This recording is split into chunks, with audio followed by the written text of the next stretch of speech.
From aliens to zombies and everything in between, this is Paranormal A to Z.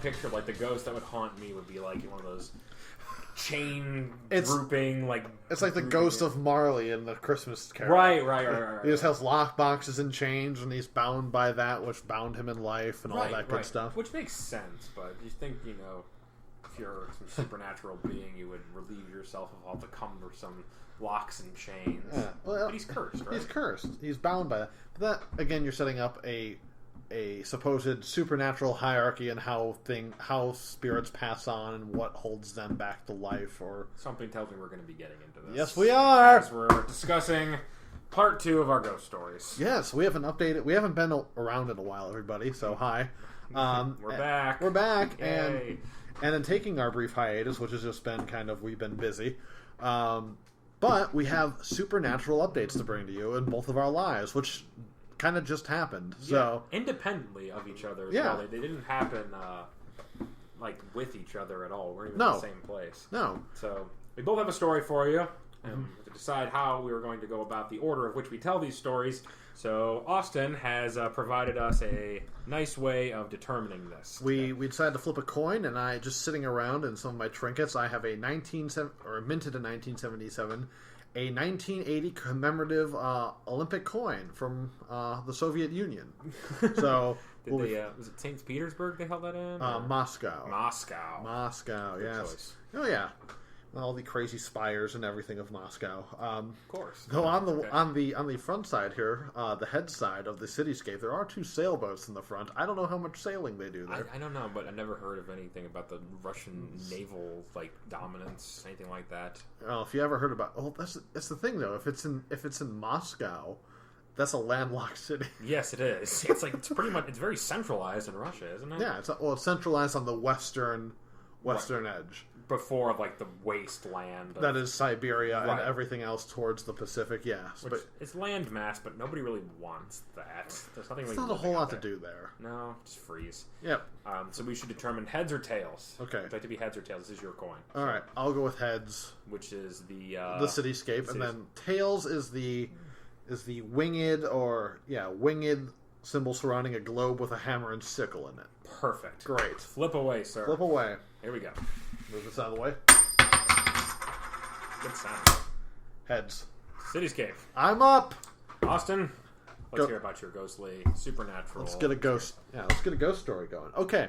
So recently, in the past couple of weeks, or it was almost nearly 2 or 3 weeks ago now, my buddy had come back in from Chicago, and he was very excited about possibly going ghost hunting. He had never gone ghost hunting before. He had always wanted to go. I have gone before, and so he used me as a resource. Safety valve. He's a safety valve. I want to go ghost hunting, I'm going to choose you. Mm-hmm. I'm a terrible safety valve because I have no connections to get us anywhere. Right. So you've just done it before. I've just happened to go before, so it's kind of it's pretty much you'll be willing to go with me, so that's going to have to do.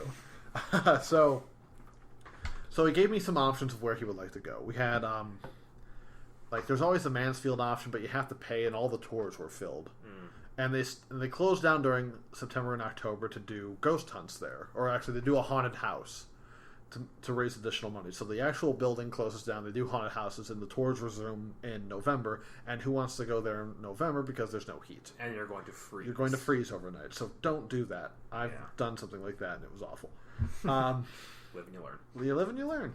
Don't do that. The other one was then we got 2 more choices, and since we're here in Ohio, we wanted to keep it local. It was either Squire's Castle, and then Top of the World. And I talked to you about these choices, and you were like, "Well, Squire's Castle." You said Oh, here, I'll just have you tell me. I shot a terrible senior project film at Squire's Castle. Yeah. Granted, it was during the day, but I spent a lot of time in this castle. There is nothing haunted about this place. There really isn't. Like, it's too open. It's very sort of like tourist laden, I want to say. It's in the middle of a park. It's in Ohio, which I'm sure most of you who are listening to this are currently residing or have once resided. Know that there are these things called metro parks, which are city-owned public parks for mostly kids, but like, people hiking, like, nice days outside, you'll go walk through the metro parks because we are Cleveland, we are the forest city. We have lots and lots of trees. And in this one park, there's this castle that I'm not even sure who it was, built on the top of this hill. I hope his name was Squire. It might have been a Squire. I don't think the castle is that old. I think this guy built this place out there for seclusion. Okay. So when you have like a situation like that, like, yes, you have potential for psychic energy, things about that nature. I felt nothing. I've never heard of anybody seeing anything there, and I think the people that have reported it just want to say that because it's a notable place that seems like it could be haunted, but it's a creepy castle out in the middle of nowhere. There's not a whole lot to do there. The castle's there, and then the rest of it is a park. So either have a picnic or be haunted. Correct. Okay. Or walk around, which, there's plenty of beautiful trails, but there's no ghosts out in the fucking woods. So with this glowing review, I decided to go with the other one, which was Top of the World. Now, Top of the World, initially from the surface, it's almost the same thing that you said about Squire's Castle. It's a park. It's out in the open. Mm-hmm. And I'm like, okay, well, at least with this we have some kind of guidelines. At least we can go here legally, not be reprimanded for it, and go check this out.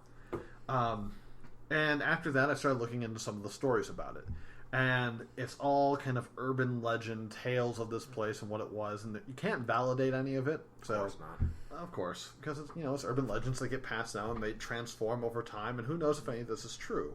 I always point to that, like, whenever someone tells me one of those legends, like, what did you hear about this? It's like, yes. You ever played the game Telephone? You know how fucked up these messages get, and details get twisted, and things get overblown and underblown and misinterpreted, and by the time you actually get to the final product, you're getting maybe 20% of the actual story. Yeah, and that's something you always take into consideration when you hear an urban legend. Like, this has supposedly happened. Well, what sources do you have? Do you have any, did that person actually exist? Did they exist here? Was this structure here? So, you have to look into a lot of it. But the basic stories you get from Top of the World are these two or three things. Top of the World is currently part of the Cuyahoga National Valley. Okay. So it's in the park. It originally wasn't part of park property. It was originally a private property that was donated to the park upon the deaths of the owners. And the story that kind of lingers with this is on Top of the World there was a house and a barn up there. And supposedly what happened is a landowner, don't know the name, can't verify any of this, but the legend goes that a man murdered his family with an axe. Oh, gosh. And there were 6 of them. So he took each one of the children and his wife to a barn and buried them in the barn after he killed them. Oh, good lord. And then he went to the 7th barn, which is the barn at Top of the World, where he committed suicide. Okay, see, the setup you have there is much more haunting-centric than anything that ever occurred at Squire's Castle. Yes. Yeah, like right there. That sets you up like, man, that has to be haunted. Someone wouldn't kill themselves on the property. Right after murdering his whole family with an axe. Yes. If that doesn't cause a haunting, nothing will. It doesn't cause a haunting if it never happened. Well, that's true. Did it not happen? We don't know. We don't know. That's just a story. That's a story. That sounds like a lot of other stories I've heard and a lot of movie plots that I have seen. Yeah. So you have that. The other thing is the house that was on this area of called Top of the World. There used to be a house along with the barn. The house was supposedly a site of satanic worship and satanic rituals. That'll get you haunted. That'll get you haunted. Haunted real quick too. Oh yeah, and by nothing friendly. Oh, haunted hard. Haunted hard. That accent, that was. I don't know. That was from Sling Blade. Get you haunted hard real quick. Yes, sir. French fried potatoes. Oh. Thank you. What was that? He said that a lot in that movie, if I remember. That was. I heard him say haunting hard very often. French fried potatoes. He loved French fried potatoes. I don't know why. But I guess I do too. That's why. Okay. But there was supposedly satanic worship in the house. It's like, okay, well that's cool. There's a house up there. I don't know if we can get into it. And then reading down on the website I was on, I was like, oh, the house was demolished back in 2003, 2005. So this website has existed forever. Right, and you're only a decade late on the house. That's all right. So, okay, there's no house. The barn's still there. We got a barn. Right. Okay. Possible burial site for 6 murdered people. This is the barn where the man committed suicide. Oh, okay, the man committed suicide. Okay, I misunderstood. So we have supposed satanic worship.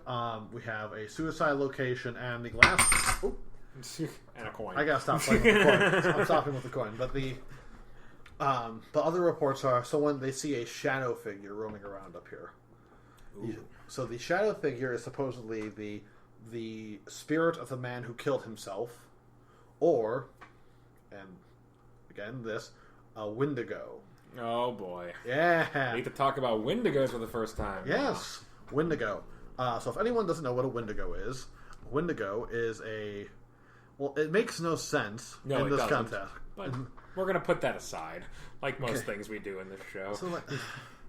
So I haven't researched Wendigos in a while, so we'll have to bear with me on this. But they think this shadow figure is a Wendigo, but a Wendigo isn't it's not a spirit.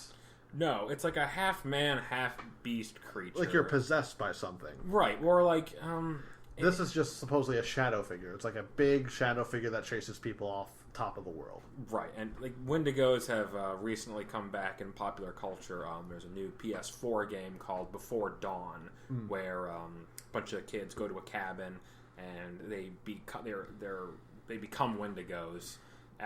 First they survive a supposed serial killer, and then once that passes, one of their friends actually becomes a Wendigo and begins attacking them. So it goes from oh shit, this is pretty bad, to holy crap, there's we're not prepared for this. Not at all. But it's really how they typically are shown as half man or woman, half animal, like a deer or not like a typical forest creature, but into a zombified fashion, and they're always associated with cannibalism. They eat people. Great. So, so the thing that people report on top of the world isn't really a Wendigo. No. Using really a Wendigo spirit, I suppose. That's getting awfully specific. Weird. Yeah, that's getting very specific. So let's assume it's not a Wendigo because it doesn't match up. They also say it could be the soul of the man who killed his family, or it could be a Native American spirit protecting the mountain. I just wanted to say that I saw Wendigo used, and I think it was used incorrectly. Probably. Okay, so this is our setup. Boom. We have this to go on. Okay, so one evening, my buddy Adam and I decide we are going out there when he comes home, and we do. It was a Sunday night, so we end up. I end up picking him up, and we end up heading out there, and we take some of the back roads through the Cuyahoga National Forest to this place. Now, it took us a little while, because, one, we're driving through winding roads at night through the Cuyahoga National Valley. Easy to get lost. Easy to get lost. The drive itself is spooky, because, there's no lights, so... Yeah. The drive itself is creepy. It starts setting you up for being afraid. Right. It does its job. I'm sure it does, because when you're just relying on the lights from your headlights, and how late is it when you guys are going out there? At this point, it was we were out there at 8 o'clock, but it was already sundown. Sun's already down. It's not peak darkness or anything, but it's dark. Well, it also was difficult, and this is what makes this experience even worse. If you hear noise in the background, that's a cat jumping into a box. It's Austin's cat Spectre jumping in and out of his little home, which is adorable, but... Ruining our podcast, Spectre. Thank you. Oh, he's an asshole. He does not care. But, so we head out there, and it was tough to find because I'm used to the metro parks around here, having signs hey, here's a park location you can go to. We end up driving past it. We end up turning around, driving past it again, going to where the trailhead's supposed to be, deciding, hey, are we going to walk the trail to find top of the world through the dark woods? That would have been terrifying. That would have been terrifying, and we decided not to do that. Also because there was one car also in the parking lot. And there was another person there. There's another person, not top of the world, but in this trailhead, and we didn't know what that person was doing. Oh my. So we were just like, well, he's probably off masturbating in the woods somewhere. Or something equivalent. But the point is, you guys are already pretty spooked. Yeah. Yeah. Lone man masturbating. It's terrifying. I mean, it always is. Always. But we are like, okay, let's give it one more chance. So we go back to top of the world, or we go back up the West Bath Road, and we're looking for the address, and we end up finding it. And there's two dirt roads. There's an exit and there's an entrance, and they're not marked with any signs. There's an address marker, and that's it. And it's not very big. So finding it was a pain in the ass. That, and it's also along this stretch of road, there's also houses. So we thought it was like an actual driveway at first. So we were kind of hesitant about going back there. And all the driveways in the area are really long and winding into the woods, so you can't see the houses from the road. Right. So we're like, okay, fine, we're going. So you drive up this dirt path. I guess you picked the right one. We picked the right one. So you drive up this dirt path, up this hill. You eventually, it levels off. To your right immediately in this clearing is the barn. It's right there, plain as day. To your left, you hook around and there's a little parking area. And there's more like kind of tall grass and stuff where raptors can hide up there by the parking area. Clever girls. and that's up there, and there's a couple little seating areas. So we pull up, we park, and we hop out of the car. So we end up, we don't really have any ghost hunting equipment. No. Why would you? Why would we? All you do is host a podcast about paranormal activity. Hey. I do. The most ghostly equipment we have is this laptop and this microphone that we use to record this. How does your voice travel from here into this box? We also... Spirits. Yeah. Also, like, the thing is that when people claim that they're using ghost hunting equipment, they're typically just misusing equipment intended for other things. So, honestly, you're about just as well equipped to look for ghosts with nothing as you are with the stuff that you would have, prospectively brought with you. And we already made fun of misusing science equipment in one of our outros, so I didn't want to be the guy to go out and... We can't turn around and immediately do that. Let's wait until we have disposable income and buy the stuff, and then we can do it. Look, I bought this, like, air thermometer and what's the one thing they use? An EMF reader. Sure. Let's go figure it out. You might as well buy a plastic proton pack, like a fake Ghostbusters, like, Halloween costume. I have a proton pack and a spoon. Let's go. I'm gonna eat the ghost. Eat the ghost. But so we get out of the car. We have flashlights. I took my GoPro with me, which is terrible in low light. I had a feeling. Yeah, it's not very good. So we were so took it out there. I was trying to take some pictures. What also made it really terrifying. I shouldn't say I wasn't really freaked out a whole lot, but what added to the spooky ambience of the area is the moon was not, like, it was a sliver. Oh man, so you don't even have the moonlight in your favor. No, we had starlight, overcast, and the moon was a sliver, so it was dark out there. Oof. So we were out there, and we're kind of looking around, checking out the barn. We were kind of, I think both of us were hesitant to get too close to the tree line when we were up there. Mostly, we just, like, I'm not familiar with the area and what wildlife's around there, especially at night when you can't see. I didn't want to step wrong, injure myself, or possibly get mauled by something. Right, you're treading lightly. I'm treading lightly, so I'm out in this field near the barn. We both end up, a couple times we hear what we think are strange sounds.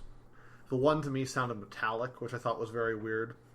My buddy Adam thought he heard what sounded like a horse neigh from the barn, or the ghost horse, or like the sound of what he thought might be like a horse bridle or something like that. Okay. But we ended up so we weren't up there very long because this ended up happening, and it was kind of weird. It freaked him out a lot, and that was we were both standing there, and we ended up hearing what sounded like a deep exhale. Like, ooh. Yeah, it was... That's unsettling. Yeah, it was a deep exhale. And not only happened once, it happened a couple times. Ooh. From, like, the tree line. Okay. So, you end up hearing, like, this deep, guttural exhale, like a... kind of sound. Yeah. And, again, it's dark, there's no moonlight, and You're hearing breathing sounds. I'm hearing it sounds like a really heavy breathing sound, and I'm trying to distinguish what it could be. I'm trying to think, am I misinterpreting like the sound of a car in the distance, an engine, something? Because I don't know the area that well. I don't know what trails are back there, if there's a road back there, if there's a road behind us wrap around in that direction eventually. So I was kind of like, okay. But my buddy was kind of freaked out. He's like, we should go. And I was like, okay. This is why you came here. I was also kind of like, this kind of came here. But I get the feeling of feeling kind of threatened a little bit. Like, if that is a wild animal of some kind, like, we're not really equipped to deal with it. No. You didn't have anything. No, we had nothing. But was he more worried about it being a wild animal or something like potentially threatening, or did he think it was a ghost and the idea of that being there was just like, okay, more than I bargained for? No, I don't think he did not think it was. I don't think he believed it was supernatural. I think we both agreed it was, because we talked about this in the car ride back. I think we both agreed it was something like it was a natural source. Okay. I think he was just kind of like, I don't know if he didn't expect it, or if he was worried about the fact, like, there's, like, feeling threatened in the terms of our lives could be in danger if this is a wild animal. There's only 2 of us up here, and we really have nothing to defend ourselves with. I was pretty much just laying prone at that point. Yeah. So, freaked out, we went back to the car. We hung out for a moment up there. We were going to listen. He was trying to record, but his iPhone doesn't have a very good microphone on it. It's a phone. It's a phone. So again, we had top of the line ghost hunting equipment, and one GoPro and one iPhone. We captured no pictures and caught no sound. Great. Yep, lots of evidence. Just as much evidence as most ghost stories, though, as far as that goes. So we drove home, and that was our top of the world experience. We ended up following up by going out another night. Moon was out this time. Didn't have any trouble finding it. But the second time we went up there, nothing strange. Nothing at all. Heard a coyote in the distance. That's not that strange. No, it's not. So, overall, top of the world. I mean, some of the stories I've read that are associated with it, like the initial ones that are kind of linked to it with its past, and the murder and the Wendigo and satanic worship at a house that no longer exists there. There's also things like I want to quote, whoever, if you have a chance, pick up one of the Weird State books, like Weird America or Weird Ohio in this instance, because there's a really good story in here. I say really good because I think it's funny. So quoting out of the book, one night our friend Debbie's car was tossed from the road. I was in our friend Chris's van, watching as something large and black plowed into the side and lifted it. Then watched as something on the other side threw the car back onto the road. Later, as we returned to our friend's house, we inspected the large dent on the side, and there is no way it could have been a tree or a rock that had done it. You know what? I agree. But not knowing the age of these kids, it's more than likely that they ended up damaging their car or a car that their parent was paying for. And blamed it on a ghost. It would have been more believable if they had said that a tree jumped out of the forest and bit the car. Tree bites happen a lot. Oh my god! But I think that made it into the Weird Ohio book. It's part of the Weird Ohio book. You know what? That just shows me right there that they're really reaching for any story about this place. I mean, it's an urban legend kind of place. The area is spooky if you go up there at night, and that's the nice thing if you want to go check out a haunted place. This place is open until 11 p.m. year-round. So you can go up there in the fall or early spring, probably not in the winter when you don't want to freeze to death, but when the days are short, you can get up there probably from, 6 or 7 o'clock. You have, a few hours of ghost hunt. You have a few hours of ghost hunt and hang out, and it's, it's a nice area up there. Both times we went up there in the evening, no one was up there. So, and the valley's a nice place too. Yeah. I like it down there. So I'd say more likely urban legend and stories blown out of proportion or lies told based on other stories people have heard rather than actual haunting. Because those things that you mentioned are all very juicy, very interesting things. Oh yeah, they just grab at you. You just want to believe something. Well, you're like grabbing at like the gambit of like weird psychoactive scenarios where you've got the satanic worship, you got the murder, and even better, the cherry on top is the suicide on top of the murder. Same guy. That sounds like a horror movie. And to all the knowledge, and when I say knowledge, this is like Hollywood version, like knowledge of ghosts or what we're supposed to believe. Yeah. We don't know if any of those things will actually cause ghosts. No. We don't know if ghosts are real. No, we don't. So there's no reason why a suicide or a murder might make something haunted.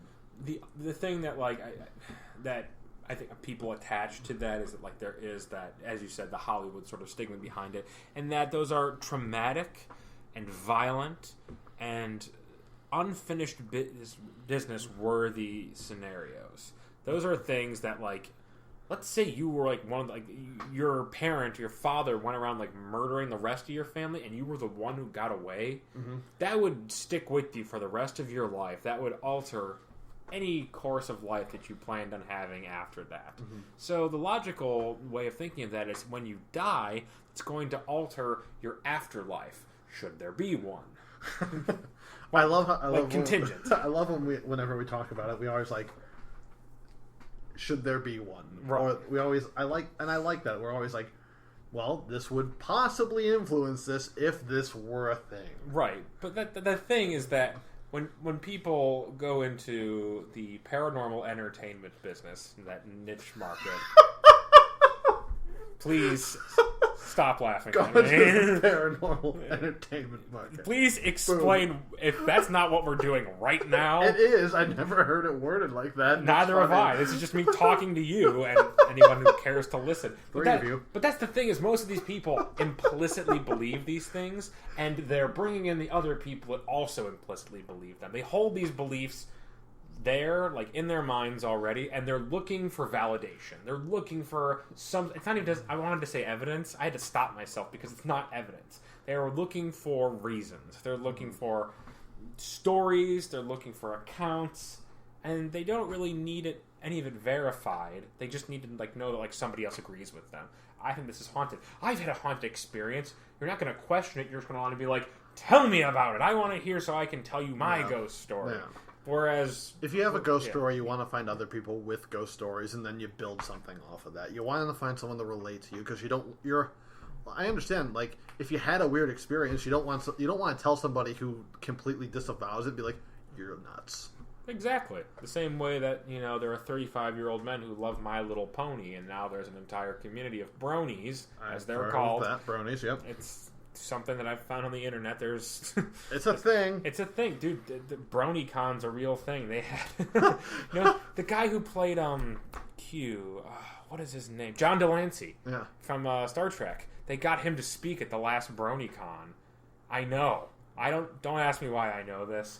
But actually, I think I was researching John Delancey after I was watching the second season of Breaking Bad again. He's Jesse's love interest father and landlord. Gotcha. Yeah, so it's a culturally relevant thing. But the point is, there are these people that have these strange interests and strange experiences and strange ways of looking at life, and we're social beings, and we want to. When we find the people that share those beliefs, have those same sort of feelings towards something, you want to bring them close. Mm-hmm. It's you're weird like me. Come here, let me embrace you. We can all get together and be weird together and validate each other and feel a little less weird. These the unapologetically normal people can just never understand us because we have each other. That's right, Zach. We do have each other. Yes, we do.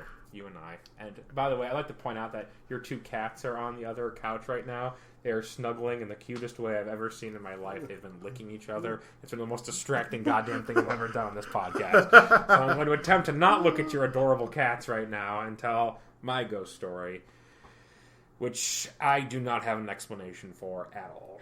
All right. Well, let's dig into that a little bit.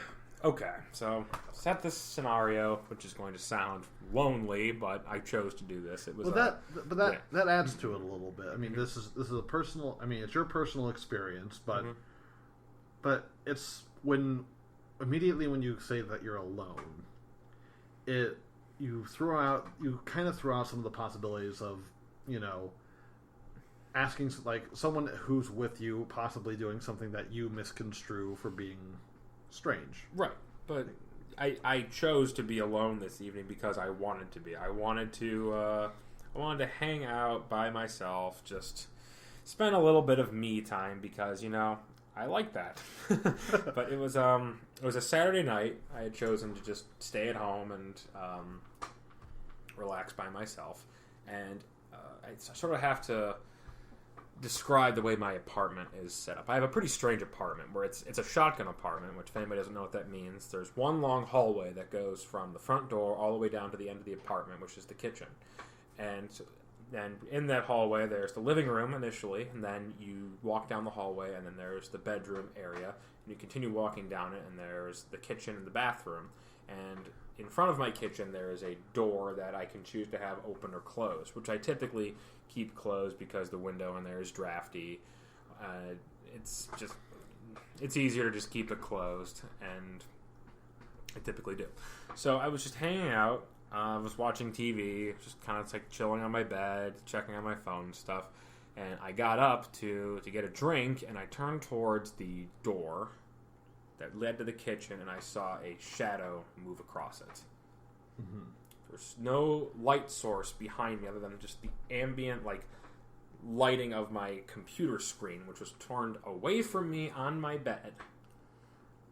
There are no lights really on the outside of my apartment. There are some street lights off, to the left, several feet away, not to mention far above my the level of where I live. I live on technically the third floor. Mm-hmm. The first floor of the building is a restaurant, jazz club, and then I live on the second floor of the apartment. So yep. I'm 3 floors. I'm on the third story. Mm-hmm. So that, to me, ruled out headlights, because okay. As soon as this happened, I texted you and I was like, I saw something and it's mm-hmm. fucking with me and it's weird. I don't know what it is. So I need someone to bounce off. And you started giving scenarios too. You're asking, could have been this, could have been this, could have been this. And we've discussed this a few times and we're going to do it again. I do not have a way of explaining how this shadow was cast. And if it was cast, how it was able to move across. Because this thing really startled me. I stopped and I jumped backwards and I screamed out, "What the fuck?" My neighbors probably heard me. But it was just complete silence after that too. There was no sound made. It was just mm-hmm. one quick movement across. It was a dark shadow across a white door. Okay, so let's dig into this a little bit more then. So when you say it's a shadow moving across the door, mm-hmm. And we said that nothing else, you had a reaction to it. I did. But preceding you seeing the shadow, and I think you've explained this before, there was no feeling, a strange feeling of any kind. No. There's no auditory anomaly. No. Didn't hear a thing. Didn't hear a thing. Nor, and as you said, there was no, after your reaction to it, you did not hear anything else. No. Just my heart pounding in my chest because I was terrified. So let's also do this. So as you were looking at the shadow, okay. or as you saw the shadow, you said it moved left to right? It did move left to right. Okay, so left to right. So this would have been the interior, this would have been the wall of your bedroom mm-hmm. with the door closed. So it moved left to right. Right. Okay. So it goes left to right. I'm just trying to picture, if something's walking in front of a light source, mm-hmm.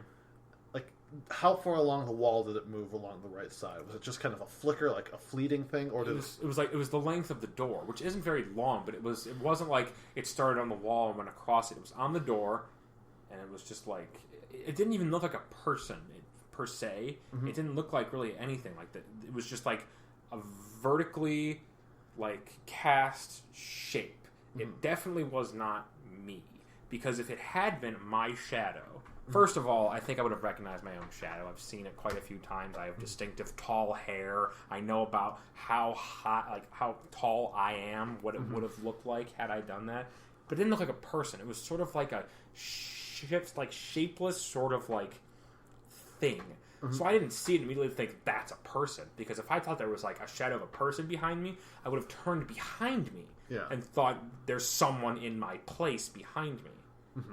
Which would have been weird because it's pretty much against the wall of the hallway, the shotgun hallway, mm-hmm. and then moved across it to where the bathroom is. So my next inkling was look inside the bathroom.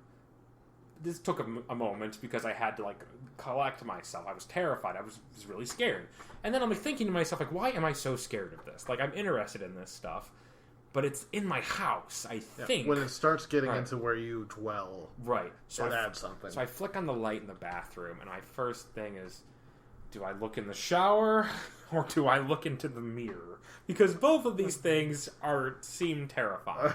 I pull back the shower curtain, there's nothing. Yeah. It's just my bathtub and shower area, there's nothing. So I turn around very slowly, and I look in my mirror, and it's my big own ugly face, and that's it. There's nothing else there. I even opened up the cabinet behind the mirror to see if there was anything like strange or moved in there. Everything appeared to be exactly how I left it. Okay. There was nothing strange. All right, so again, the shadow moves left to right, and if it had moved left to right, it would have the only place it could have gone was into the bathroom area. Or perhaps into the kitchen, which is the next place I checked. But the door was closed. The door was closed, but this is a shadow figure. Who's to say that it has to, bend to the rules of, physicality? Fair. I'm just trying to, I'm breaking this down, say something was casting the shadow. Mm-hmm. It would have had to, it would have gone along the wall, shifted along the wall, and moved. Right. Did it do any of those things? I only saw it on the kitchen door. That's it. Which makes it... Well, because that's the only real perspective I allowed myself to have. I saw it as I was approaching the hallway. Yeah. And then once I approached the hallway and saw it, I jumped back. Mm-hmm. I didn't immediately dive forward to see where it got. Back. I stepped back, and by the time I went there, back to where it was gone. Huh. So I saw where it began, where I saw it end, and then I checked the places where it looked like it had ended moving. Okay. All right. So let's try to think of other options then. Okay. All right. So we've discussed this before, but we'll go over them. Mm-hmm. Window situation in your apartment. There's not a whole lot of them. There's not. There are exactly 2 windows. One was behind the closed door of the kitchen. Okay. Which is impossible because the door's closed and it wouldn't have even if it had the light source wouldn't have been behind me. Other one is the living room down the hallway where the curtains were drawn and there is not a light source. It could have been high enough to cast through there. Well, the other thing too here. So let's say there is a light source that high, on a lamppost somewhere on another building. Okay. What it had to be bright enough and focused enough where you could see a shadow move in front of it. Right. It had to have been already casting light into the apartment, and then something would have had to have moved in front of it. Yes. So something like a light 3 stories up would have had something move in front of it and block it. Mm-hmm. And the light would have been strong enough and focused enough to be peering down the hallway of your apartment. Correct. Okay. And the only light sources out there, as I said before, are street lights, which aren't very focused. The whole point of them is to flood light downward at the parking lot that is behind the building I live in. Yeah. So we'll rule those out. Right. I don't think, and you have the curtain strong, I don't think there's a light source shining in there to cast something. No. I can't, and if the blinds are drawn, I can't see if a car was, even if a car had come up a hill, if there was a hill near there and it pointed the lights up into the window. Which there isn't. Which there's not. That would happen. Especially because that would happen on a regular occurrence. You'd see something like that often. Right. Especially being at my place at night, and then I think also I would have seen the light, let's say that would have been an additional light source. Mm-hmm. You know what I mean? I would have seen the extra light and then the shadow cast as a result of that. The light did not differentiate. It was the same low lighting. It was as if there was already low light, and then for a brief moment across this door, there was less light in this place, and it looked like a shadow. Very strange. It's extremely strange because I do not really believe in these things. We make this abundantly clear when I talk about these things that there's always an explanation for this. I have nothing for this. And I'm not going around telling people, I saw a ghost. I saw something that I couldn't explain that freaked me the fuck out. Yeah. Just because I don't know what it is. Yeah, and you don't know. Not only do you not know what it is, you don't know how it got there, why it was there, or if it's going to happen again. Right, but that's the thing is I've never felt anything in my apartment. Yeah. Ever. I've spent a lot of time. I've lived there for over 1.5 years now. I've never heard of anything happening in that building. Mm-hmm. We have a high turnover rate of people. That just because there's no lease in the apartment, and it's kind of like it's a cheap and transient place where a lot of people come and go. A lot of students that go to the school that I live near, Case Western. Yeah, a lot of kids stay there. There was one guy who was there for 10 years who I would have loved to ask about this, because he's a crazy person, and I'm sure, oh yeah, he ghosts all the time. That's probably just because you want to have an interesting conversation with me. Mm-hmm. But as far as I know, no one has ever told me of seeing or feeling anything strange in this building. I haven't really looked into the history of it. Maybe I'll cue that up right now and look at it to see if there's anything weird that happened in the building. But I doubt it. I really don't think anything strange happened in my apartment building. Yeah, I mean, if you didn't, if there was no other, usually because you get a feeling about it before it happens, like when you hear people talk about ghostly encounters they have, it's usually not just they see something. There's also something else, especially like if something's that close. You feel temperature differential, you feel like a charge in the air, right. A sound, a knock. But if you haven't experienced anything weird and all of a sudden this one thing happens, that's very bizarre. Yeah, and it's an isolated thing, mm-hmm. which always just leads me to believe that, like, there's got to be something.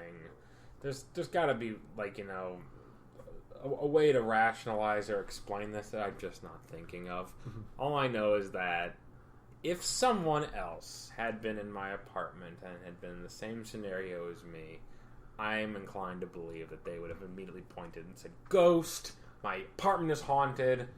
Holy crap, what do? I should get, what was that couple's name? The two famous people who go around doing, like, the haunting. That movie The Conjuring was about that. They also did the Amityville house. Right. I think they were involved in some... They did a whole bunch of stuff. Right. I forget their names, though. The Warrens, Lorraine and Edward Warren. Yeah. They were very famous ghost hunters, paranormal investigators, really kind of ahead of their time. They were very active in the 70s, and thought like there was like a huge ghost hunting community back then.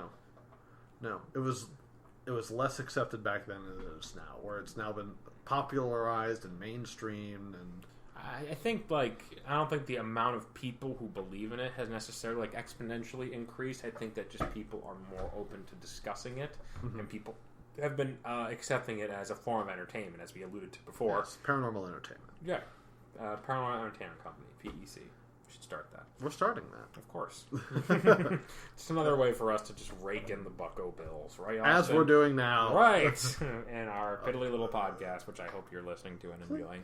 Please sponsor us. Yeah, but that's the thing is, like, I would love, if there was some way to draw a spirit out of my apartment, I would love to do it. I would love to conjure something and get some sort of evidence of it. You know, it'd be also fun to, because we were talking about this, we've discussed this briefly, of taking people to telling them that this place is absolutely haunted, 100% haunted. Here are some fabricated experiences people had, putting them in the setting and seeing if they actually have anything, versus taking people to a location saying, this place isn't haunted, there's never been a weird experience before, it's just kind of an old building. Yeah, it's just kind of a creepy looking place. Yeah, and putting them in there when it actually is supposedly haunted and seeing what experiences they have, and seeing if any of these things are actually, like, mentally induced, like, environmental, like, stimuli. Also, and you could do not just like the situation, but the person too. Like a survey a person, like, do you believe in ghosts? Some people definitively yes. Ask them, have you ever seen a ghost? Definitively, yes or no. And then the converse too. Put the person who doesn't believe in ghosts and has never thought to have seen one into the most haunted situation you could possibly imagine. I don't know how you measure that, or just There's like a place. way. There is no way, or just a place with a lot of reported hauntings. Yeah, a widely known haunted location. Right, like, and I've been to some highly known haunted locations myself, as I know you have as well. And I never felt anything. No, I went to a great restaurant called Poogan's Porch in South Carolina. It's delicious, but supposedly the place is just haunted as fuck. Like, it's Charleston, which is, it's the lowlands. A lot of ghostly activity there, so to speak. We went on a ghost walk there. My dad and I did, and it was so boring and stupid that we got into a cab and left. This is something that was really highly recommended to us. Like, oh, it's going to be so scary. Oh, you walk around and they tell you stories, and they have actors, and yeah, that's it. Yep, that's all it was. Yeah, that's so fun. I went back to the hotel and slept like a baby. Perfect. Startled out of your wits. We were laughing the whole time. Like we weren't like mad or anything. It was like a funny thing, like for both of us to enjoy, because my dad and I we've done some strange things together. Like we like doing fun things, especially if we're on vacation. Like why the hell not? But I know for a fact he does not believe in anything paranormal. He's a skeptic, a lot like I am. I'm a little bit more open to the possibility of these things.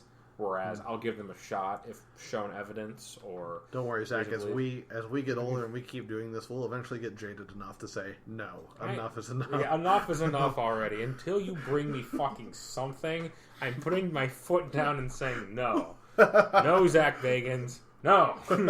Enough of this crap. Oh, he's on tonight. Oh, is he? Is it recording? We should watch that one. It's on at 9. Oh, okay. We could watch it live if we wanted to. Probably will. Yeah, he's got a lot more. He's got a lot more viewers than us. For now, Bagans, you win this round, and possibly 20 to 30 more rounds after this. But one day, he's been very successful. He has been by using the blow everything out of proportion technique. There's probably a more eloquent way of saying that. I think it was beautifully put. I think that they go into these situations, they find creepy looking places with people, owners of these buildings, who would love to have their locations put on television. Any sort of publicity for these places. And just, you've got these guys that are with him that are so willing to shit their pants and act really weird at the first sign of anything strange happening. In a dark, creepy-looking, unkempt room in a abandoned or boarded-up building that isn't being used anymore. Like, sometimes it makes me think it's like a sham. It's like, well, this property is dilapidated and we can't really use it for any practical purpose, like residential or commercial. Yep. Why won't you use it anymore? It's haunted. You know why? The upkeep on a haunted place is fucking nothing. It is nothing. It's nothing. You want it to look decrepit. You want it to look unkempt. You want it to be creepy and strange. You're giving out my business model. I think that anybody who puts one iota of thought into this can figure it out. But a lot of people don't put one iota of thought into it, which is why I have this great business plan that I'm willing to share with you off microphone. Right. When we shut it off, we'll talk about that. We'll put it right next to the UFO boat bus that we're still trying to put together. That's at the top of the list right now. That has to do with nothing actually paranormal. It relates to aliens, but it requires 0 aliens. It requires 0 of them to be there. If you get one there, perfect. Right, but the thing is, with a haunted place, typically you're going to want some haunted shit to happen, or you're going to feel shortchanged, or you're just going to say, this place isn't actually haunted. Oh. Whereas if you go into it and you say, oh my god, I saw this, I felt this, it was weird, I think I might have taken something with me, away from it, everybody's going to, the people who are into this stuff, their heads start, vibrating. You can, see the excitement in their eyes when you tell them about it. Yeah, and especially if you go in there with a group of people and... Group hysteria. Yeah. Oh, yeah. You get one person thinking they hear something. Next thing you know, the ball starts rolling. Everyone thinks they hear or see something. They come out there with a weird story. And your senses are heightened at that point. Your adrenaline starts pumping, you know, any weird little sound. Building shifting. A draft. A mouse running across the floor. A loud-ass mouse. Well, they could be pushing, carts. Debris. Shopping carts. They're crashing go-karts into each other. They have little mouse helmets. That's what mice do, as far as I'm aware. That's much more. Show me they don't. That's one of the more adorable images we've had. Yeah. All right. Well, that's what I got. I don't have an explanation for what happened in my place, but just a weird experience. It was really weird, and I'm going to go back there tonight, and I'm going to fall asleep, and it's not going to be a problem. I know, because it's my home, and I've never once felt unsafe in my home. As you shouldn't. I know, but I just keep hoping more weird stuff keeps happening to us as we keep talking about it. Right. Because that in and of itself is weird. Do you think that a spirit would want to show itself to someone who is more susceptible versus a skeptic? Or don't you think I think there's a scapegoat. Right, exactly. And the thing is that, like, wouldn't, like, if you were a spirit, let's say you or I had kicked the bucket and we're a ghost. And I'm hanging out. Right, and I'm just hanging out. The person I want to show myself to the most is the skeptical one. The one who's like, no, ghosts don't exist. Give them something definitive. Yeah. Like sort of like me. Someone who's like, probably not, but I'll think about it if I see something. If I'm a ghost, I'm showing myself to that guy. Well, it also depends. I mean, what's your afterlife motive? To prove skeptics right or wrong? I mean... We have to speculate again because because this is bad. Yeah. Right. We're coming back to this again to the whole like Hollywood sort of way of looking at it, and the most common denominator for ghostly apparitions is this idea of unfinished business. Casper put it beautifully too. Right, exactly. He did. He's just the friendliest of ghosts. And that was in the movie too. The whoever. With Christina Ricci and I forget who plays her father. Bill Pullman. Bill Pullman, and that's what his whole ghost investigator's motive was: unfinished business. Right, because his late wife died, mm-hmm. and he dedicated his life to basically trying to communicate with her. So he was not globetrotting, but sort of like country trotting, searching with his poor daughter, who could never like get her social life off the ground because every couple of weeks he was picking up and moving them around in this weird station wagon, which begs the question: A, how is that legal? And B, how is he making any money? Because he was just like universally like accepted as a quack. Like no one really took that guy seriously. People paid him money as long as you can get the other quacks to pay him money. Yeah. But hey, you know what, Zach? It was good catching up with you about this. And it was good. good. It's cathartic. Yes, and you know what? We hadn't done this in a while, so we hope you all enjoyed it as well. Yeah, we hope you enjoyed these sort of like free form things where we clearly haven't done any research and just like talking about the weird stuff. Yeah, it's great, and this is on the precursor of some hopefully format changes we're going to introduce with some other stuff. So I think so. Good things are coming, people. Absolutely. Or if you hadn't noticed, the good things are already here. But yeah, they're gonna get better. I think one of the things we should do is at the end of the shows we should discuss what we're going to bring up next. And I think we're going to stray a little bit away from the paranormal. We're going to go to one of my favorite things: conspiracy theories. This is your wheelhouse. This really is, and I'm out of my element now. No, I'm sure you'll come up with something. We're going to doctor up our own conspiracy theories. I think mine's excellent. Yep. Zach has a really good one. I'm going to try to think of one. And we're just going to try to show how using connecting unrelated things can quickly turn anything into a conspiracy theory. With false logic. All it has to have is some sort of like highfalutin logic and people will believe it. And that's what we're going to try to prove. So get ready. It's going to be fun. Till next time, everybody. Paranormal A to Z is written and produced by Zack Shanes and Austin Sashko. Everything you just heard may or may not be a heavy-breathing raccoon behind a wall. The opening theme is Ascension by Rule by Reason. We have expanded. You can now find us on SoundCloud, YouTube, and iTunes, so just search Paranormal A to Z, and then you are ours. Oh, I mean, you will find our podcast. Nothing else, we promise. For paranormal updates, articles, and general awareness, follow us on Twitter at Paranormal A to Z. You know what makes the show possible and allows us to see faintly cast shadows across our kitchen doors? You, the unexplained wonder of weirdness. Thank you for listening and supporting the strange. And remember, be as normal as paranormal allows.